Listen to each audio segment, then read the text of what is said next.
mas pinalawak, mas pinalakas sa paghatid ng mga pinakahuling kaganapan saan man sa Ilocania at Cordillera. Higit 2 dekada ng pinagkakatiwalaan. Ito ang radyong pambalitaan ng Tiradpas Network. DZTP, Radyo Tiradpas.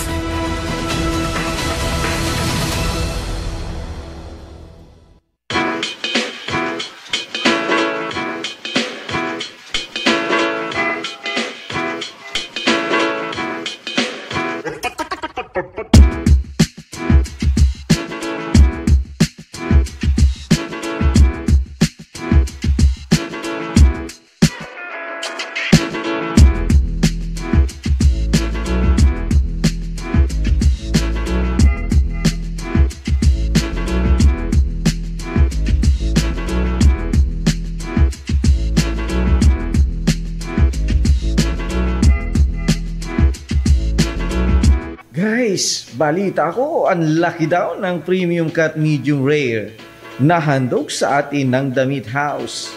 Pero bago yan, may bago din silang handog. Ito ang kanilang coffee-based drink. Talagang bago lang ito dahil mismong si Direk Nico ang una sa mga nakatikim nito. Yung kape. Yeah, ayun pala, nakalimutan ko yung kape. So yun yung na-incorporate namin later on kasi may mga nagtatanong lang siya? Oo, this week lang yung coffee namin. Okay. Oo. Paano na-incorporate siya? Na-incorporate siya kasi ang daming nagtatanong, ma'am, ang sarap magkape sana dito sa view. Yun. Oo. So nag-incorporate kami. We have caramel macchiato, iced coffee latte, and of course, brewed. Oo, ito yung iced coffee. Ang ginagamit namin sa brewed namin, Abra coffee. Which, yung kape, galing Abra. dito sa Abra mismo. Sa brewed, matitikman niya. Okay.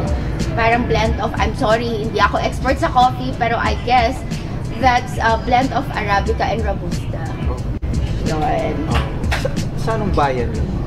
Likwan Baay. Likwan Baay. Oo. Maraming kape doon. Oo. Direct from the farmers kami para at least to help na rin. Okay. Masarap nga namang magkape pag may magandang tanawin kang nakikita. At ang the best time to have coffee, according to Leah, 5 p.m. because we have the sunset. Yeah. Oh. Diyan siya nagsaset kay Sleeping Beauty. Ang ganda kasi. Very majestic. Imagination ka na lang doon. Hanggang anong oras? We operate from 10 a.m. to 10 p.m. weekdays and 10 p.m. to 11 weekends. at dahil sunset naman ang best time to drink the coffee, balita ko, magical din sa Damit House paggabi. O, to, check nyo kaya.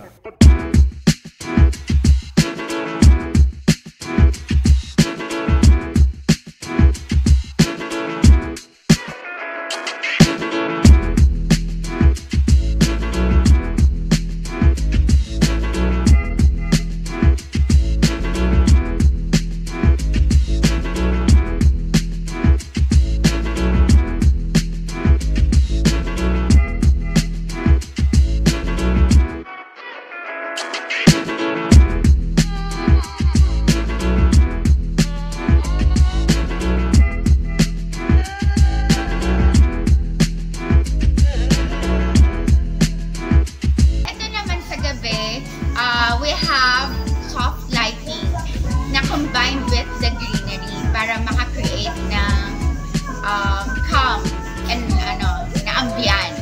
Punta po kayo dito sa Meat House.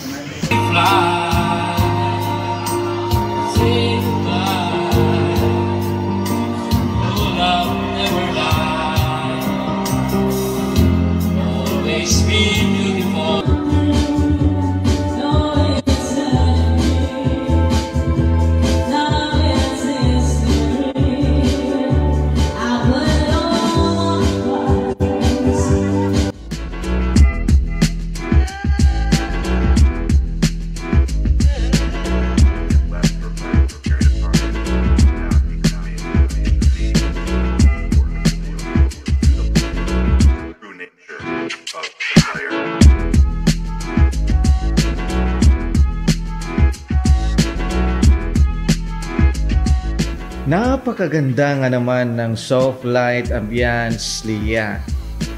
Pero syempre, hindi pwedeng hindi namin matikman ang mga best sellers ng The Meat House. Oh, Julieta, handa ka na bang maimpacho ang food tasting sa pagbabalik ng Bida Ka Food Trip?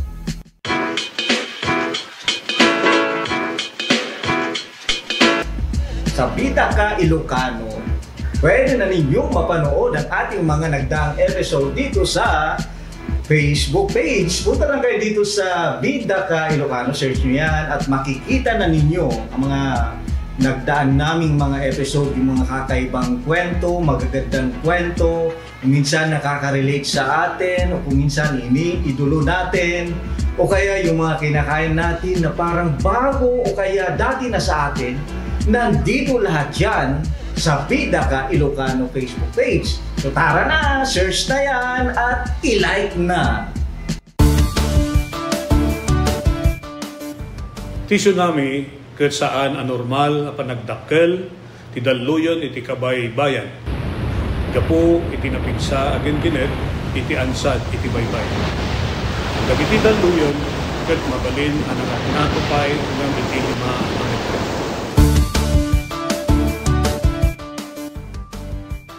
Amuan no adda dagiti piggad nga senyales ti daluyon iti kabay-bayan. Amuan ti lugar a pagbakwitan ken ti kadarasan ken katalgedan adalan a pakadanunan daytoy. Makipaset kadagiti panagsanay ken panagsagana dagiti komunidad para iti idadateng ti layos. Agmula ti bakawan ken dagiti rumbeng nga kayo nga mangtengel ti daga nga mangriggaay iti igid ti baybay. Isagana ti gobag ang nakargaan kadagiti kasapulan ti sanga pamilya.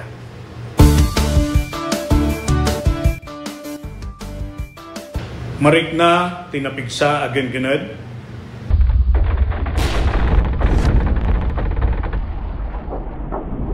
alisto wenno napaspas a panagbaba wenno pagnato ti danom ti kabaybayan.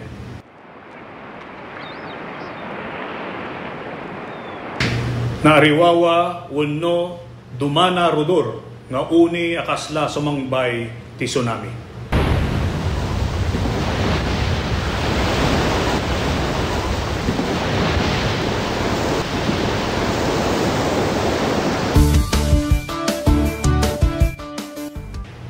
Saan nga talinaed, iti igid ti baybay kalpasan ti kenggened. Mapanadagos iti nangato a lugar. Saan amapan iti igid ti baybay tapno buyaen wenno alaan ti ladawan iti tsunami.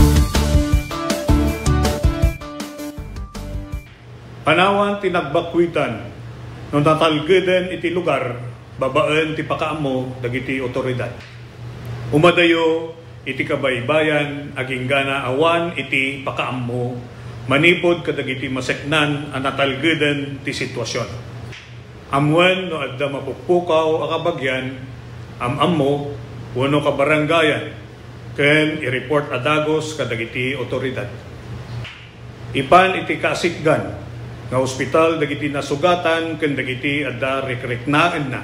Siguraduen nga awan tinabasa wenno nakababad nga outlet wenno alikamen sakbay alokatan ti linya ti kuryente. Kitaen analaeng ti pagtaengan wenno balay no adda dagiti nadadael a paset na kenno kasapulan a masimpa dagitoy.